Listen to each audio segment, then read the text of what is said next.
Hello fellow booktubers. Today I'm going to be doing a book review of The Kite Runner, a book that is now very dear to my heart.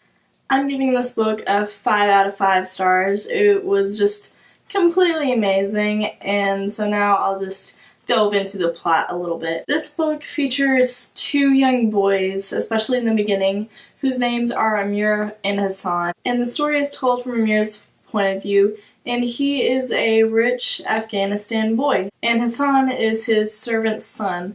And so throughout their youth they are growing up together, and one of the main things that they like to do is during the winter in Afghanistan there are kite competitions. And so Amir and Hassan always enter these kite competitions, and it's to see who can keep their kite up the longest, because on the strings they have glass and tar and stuff like that on them, so then they can cut their kites down. And whenever those kites get cut down, then there are people called kite runners who go after those kites. And so the kite runner of this book is Hassan, Amir's best friend. I won't go too deeply into what happens the rest of the story, so this will just be a non-spoiler review of The Kite Runner. I usually read YA, but this adult fiction novel was amazing, and I loved every moment of reading it. It was just a completely adventurous story, completely out of what I'm usually reading, and so I just really enjoyed going through that experience and experiencing a whole new environment in Afghanistan. The story mainly takes place in Afghanistan and California, and it tells such a riveting story of Afghanistan in a way I've never seen it before.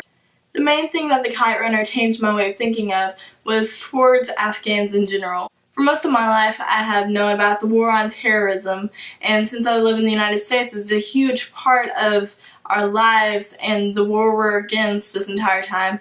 And so we tend to reflect badly on Afghans. And because we can't see the other side of the picture, because we only hear about what the news tells us and what we see on TV, we don't know what the Afghans are actually going through. Yes, we had an extremely horrific event happen on 9/11, and we have soldiers that are fighting against this war on terrorism, but thankfully not all of our lives have to be controlled by terrorists themselves. And a lot of these Afghans are forced to be controlled by terrorists, and it's just the worst thing you could possibly imagine, and I'm so lucky that we never have to go through that. The Afghans don't even have a choice of whether to stay or go. The only way they can get out of their own country is to be smuggled out, and if any of them get caught, then they would automatically be killed. This book just made me think about all of the negative things some people say about our country, especially when Americans themselves say it, and they say that our country is being ran bad and that we just need a better government, because truly our government is awesome. We've never had to go through these things, and we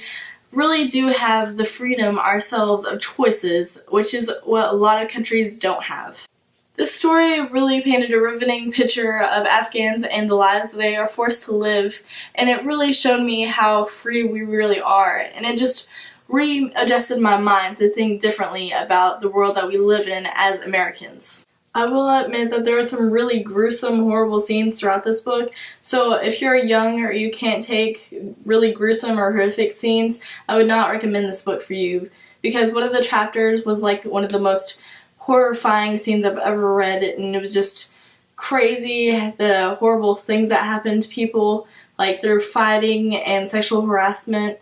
I would only recommend you read this book if you think you're mature enough to handle the scenes within it. But if you can handle the scenes, then this book is completely incredible, and although it is a very sad story, it teaches a lot of life lessons that you should really know, and it teaches a lot about family and tradition and loyalty and just things that we need to make sure we focus on throughout our lives. I would highly recommend you check out this book. Khaled Hosseini is just an amazing, incredible author that can really help you visualize this world that we have never actually had to encounter. And so I would definitely recommend this book, 5 out of 5 stars. I hope you'll enjoy this book as much as I have. I'll leave a link to it on Goodreads below, and I'm gonna go pick up another book. So I'll see you guys next time. Bye!